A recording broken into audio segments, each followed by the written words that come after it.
रसगांव वाले और घुंगरा मास्टर गुजरा महाराज सिमत वाले और तिरुमल महाराज पखाले वाला बंसी वाला और जिनका महाराज बुला महाराज सिमत वाले और हमारे साथी सोए की भजन मंडली राम सिमत वाले। ये मछली को पानी प्यारा अरे धोबी को धन प्यारा।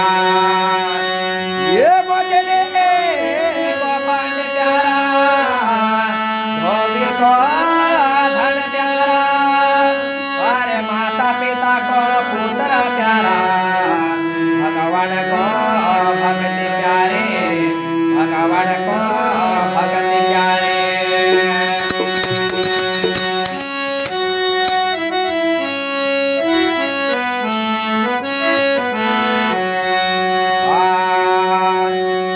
भक्ति बिना है कुछ ना है हो। अरे भक्ति बिना है कुछ ना है भगत के वश में है भगवान। अरे अच्छे करने करने रे भाई हर पल में भगवान।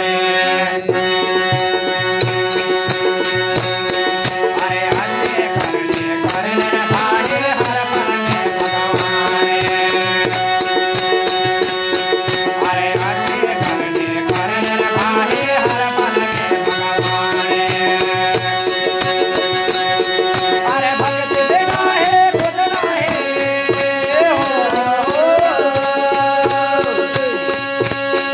अरे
चल बार का को तो आओ